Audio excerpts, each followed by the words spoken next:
Mga kapatid, sa pananampalatayang Islam, sa khutbah na ito, ang magiging paksa natin ay tungkol sa isang kissa, tungkol sa isang kwento na kung saan ito ay ina-attribute kay Ibrahim bin Adham. Si Ibrahim bin Adham, isa siya sa mga tabi'ut tabi'in, isang tanyag at dakilang scholar sa pananampalatayang Islam. Ja'a ahlul Basrati ila Ibrahim bin Adhami yawman wa qalu lahu. Isang araw, dumating ang mga taga Basra. Ibig sabihin ng Basra, if I'm not mistaken, ito yung lugar ngayon na Iraq. Dumating ang mga taga Basra kay Ibrahim bin Adham at kanilang sinabi, Ya Ibrahim, inna Allah ta'ala yaqulu fi kitabihi, ud'uni astajib lakum. Ang sabi ng mga tao na ito na galing sa Basra, Ya Ibrahim, tunay na sinabi ng Allah subhanahu wa ta'ala sa kanyang marangal na Quran, nang sabi ng Allah, ud'uni astajib lakum. Kayo ay humiling sa akin, magdua sa akin, at tutugunin ko ang inyong mga kahilingan. At sabi ng mga tao na ito, wa nahnu nad'u Allah munzu waqtin tawilin fala yastajibu lana. Sabi ng mga ahlul Basra na ito, Ya Ibrahim, kami ay nagdudua, nananalangin sa Allah subhanahu wa ta'ala sa mahabang panahon at magpahanggang ngayon, bakit hindi pa rin tinutugon sa amin ng Allah subhanahu wa ta'ala ang aming kahilingan, ang aming mga dua? Masya Allah.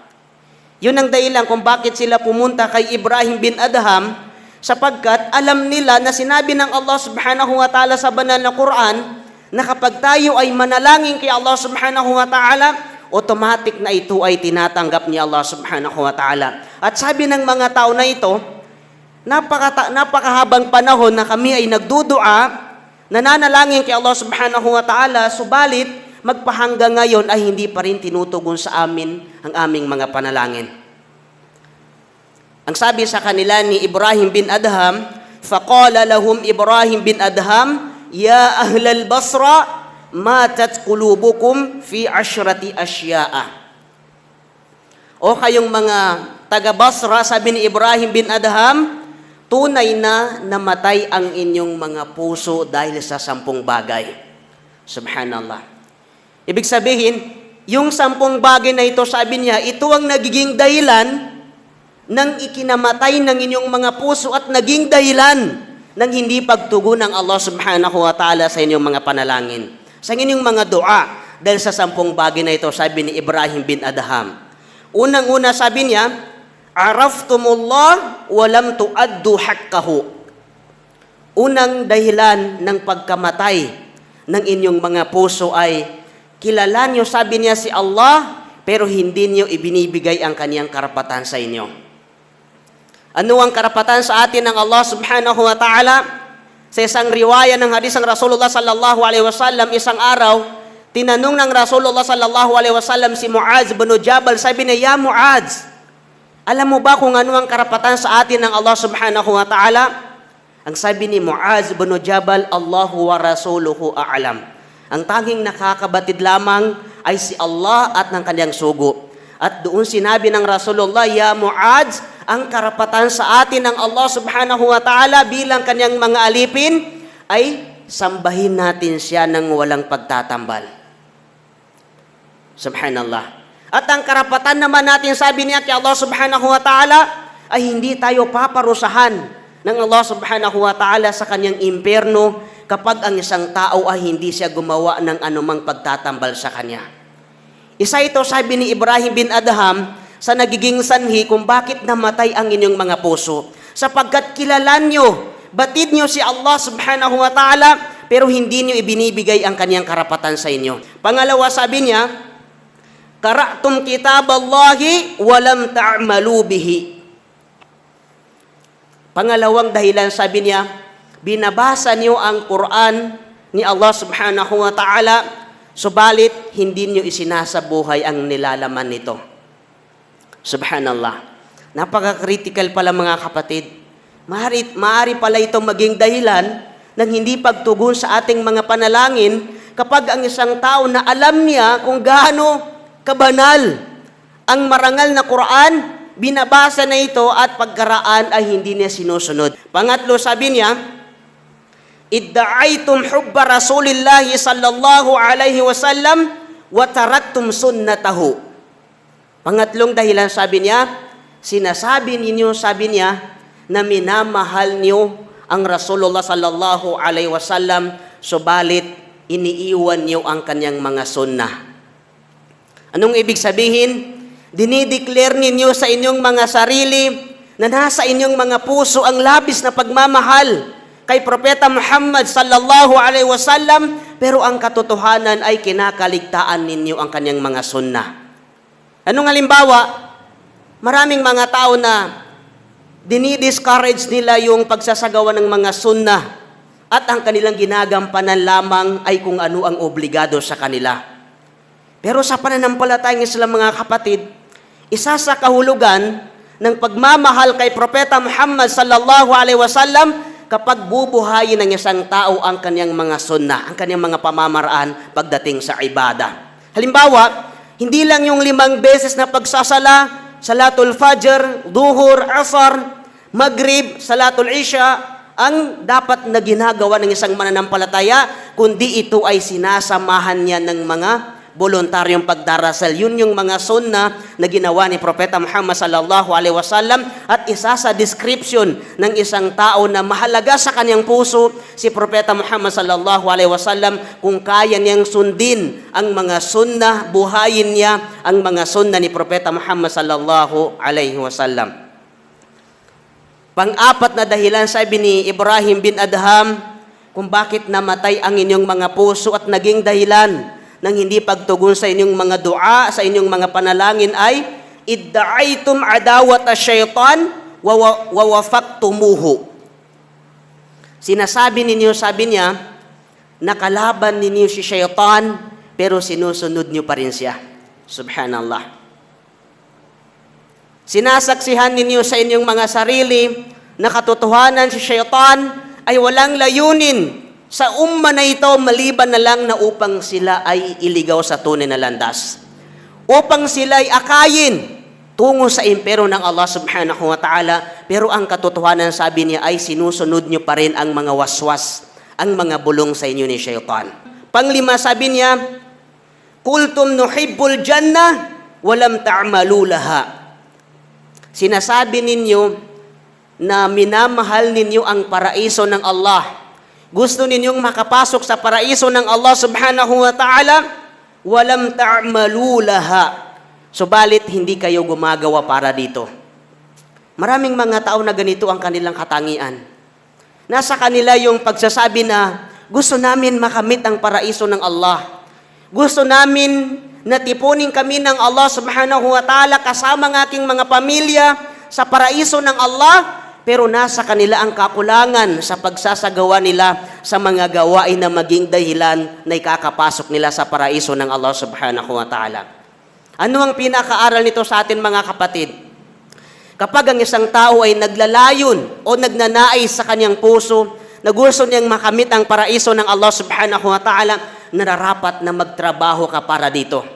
Ibig sabihin, gawin mo yung mga bagay na kinalulugdan sa atin ng Allah na maging dahilan na ipagkakalob sa iyo ng Allah ang kanyang paraiso. At huwag kang maging pabaya sa mga gawain na yun, sapagkat yung mga tao na sila ay makakapasok sa paraiso ng Allah, sila ay nagpapakasumikap dito sa dunya. Ibig sabihin, sila ay nagtanim ng maraming binhi dito sa mundo.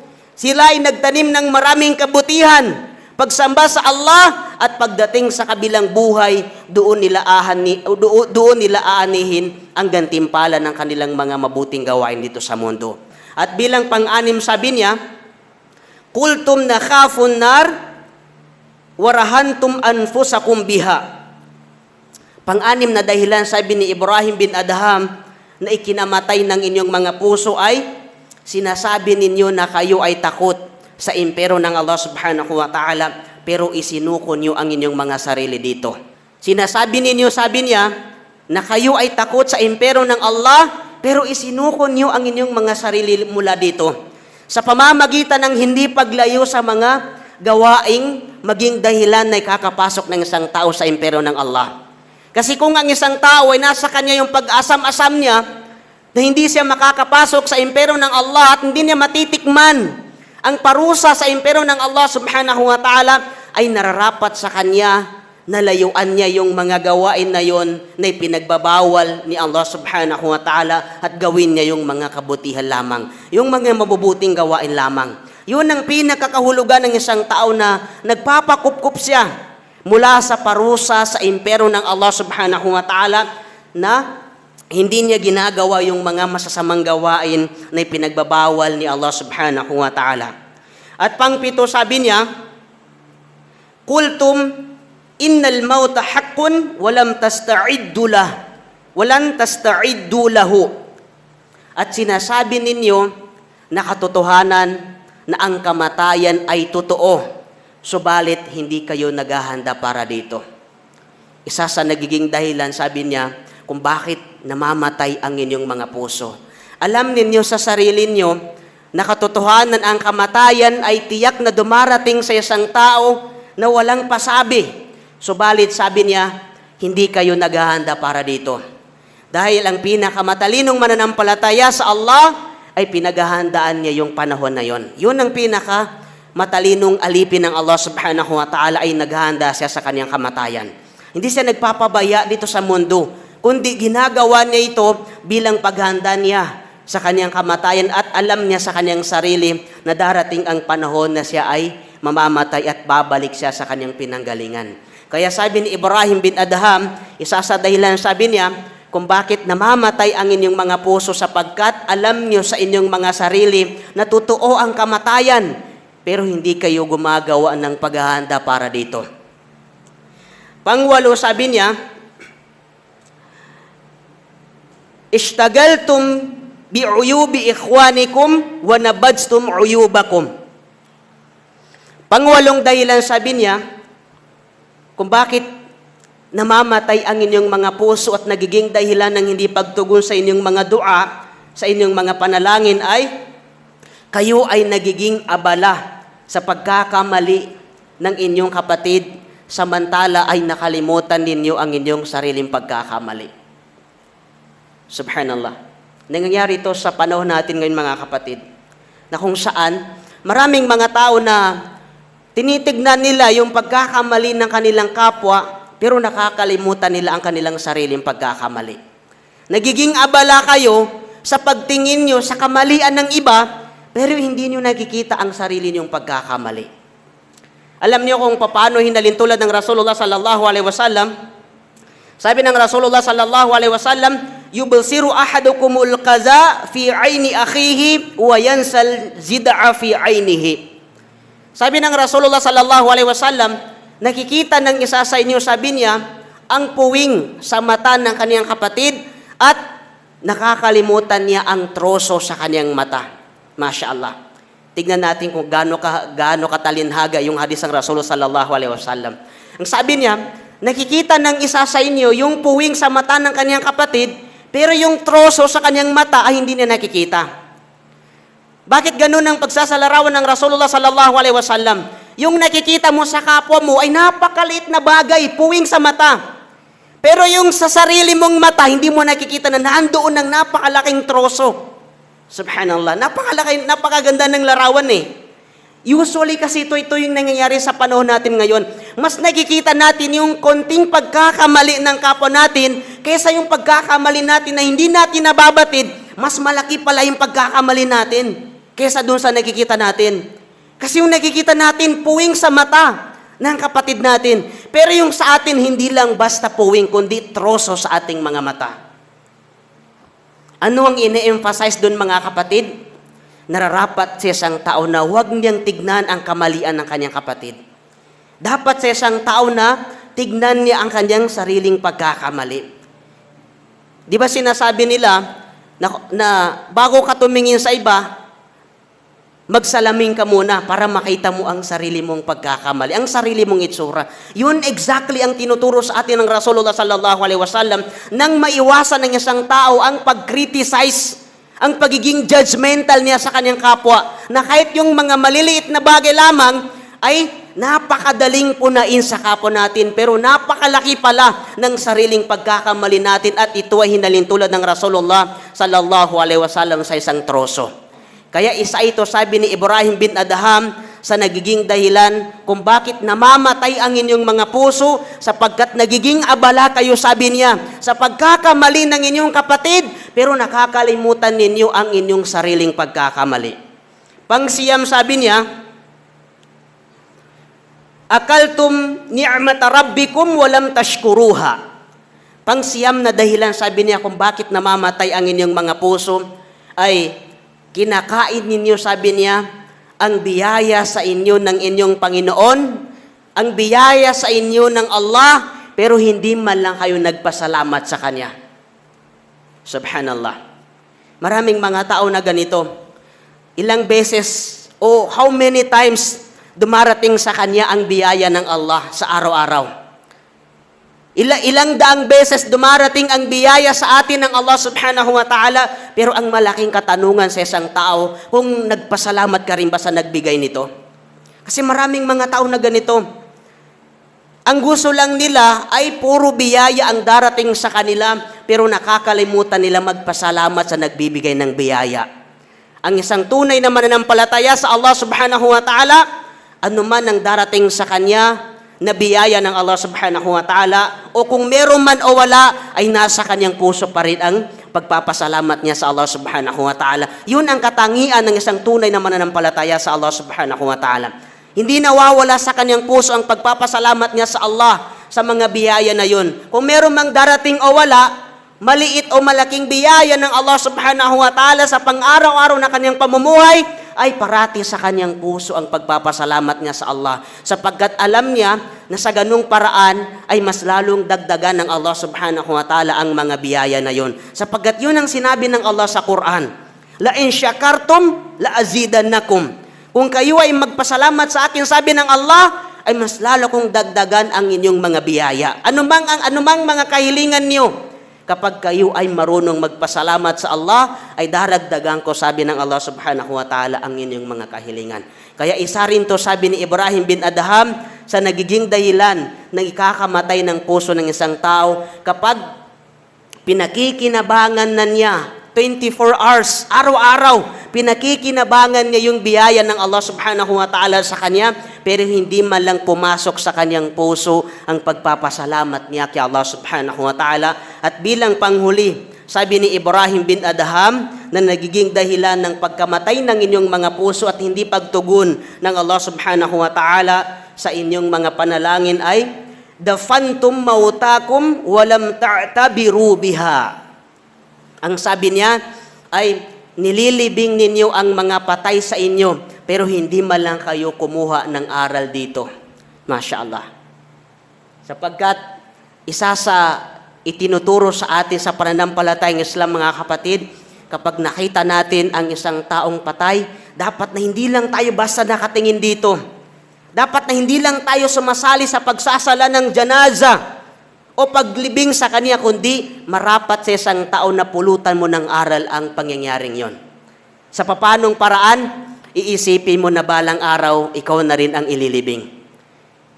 Damdamin mo sa puso mo na balang araw, ikaw naman ang pagsasagawaan ng janaza. Ikaw naman ang ihatid ng mga kapatiran papunta sa iyong libingan. Isa ito sa pinakamagandang bagay sa pananampalatayang Islam. Sa kabila ng kapighatian, o anumang sakit na nararamdaman ng taong may namatay sa kanyang pamilya, pero sa isang mananampalataya, pag nakita niya yun, hindi lang siya basta nakatingin doon, kundi pumupulot siya ng isang napakagandang aral sa kanya na ito ay magbibigay ng benepisyo sa kanyang pananampalataya. Sapagkat alam niyo, mga kapatid, ang isang tao na tunay na may takot sa Allah subhanahu wa ta'ala, kapag nakakakita siya ng patay, ay tunay na nangangamba ang kanyang puso. Hindi dahil sa natatakot siya doon sa patay, kundi ang dahilan ng kanyang pagkatakot ay alam niya sa kanyang sarili na balang araw, siya na rin ang ililibing.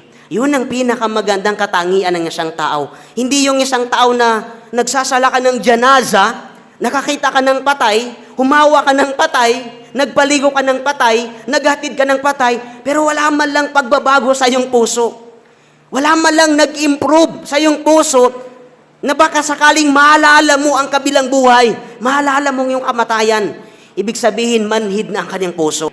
Hindi na siya nakakaramdam ng takot sa kabilang buhay. Pero ang isang tunay na mananampalataya sa Allah, kapag siya'y nakakita ng namatay, hindi siya natatakot dahil sa dun sa namatay, kundi natatakot siya na darating ang araw na siya na rin ang dadatnan ng kamatayan. Yun ang pinakamainam na katangian ng isang mananampalataya sa Allah subhanahu wa ta'ala. Dalangin natin sa Allah subhanahu wa ta'ala na mapabilang tayo doon sa mga tao na yon na ang kanilang mga puso ay tumitibok dahil sa takot nila sa Allah subhanahu wa ta'ala kapag sila ay nakakakita ng isang namatay at kanilang pinupulutan ito ng aral na magbibigay ng benepisyo sa kanilang pananampalataya sa Allah at ang kanilang takot sa Allah subhanahu wa ta'ala. Amin. Barakallahu liwalakum walisairil muslimina min kulli dhanbin fastaghfiru innahu huwal ghafurur rahim.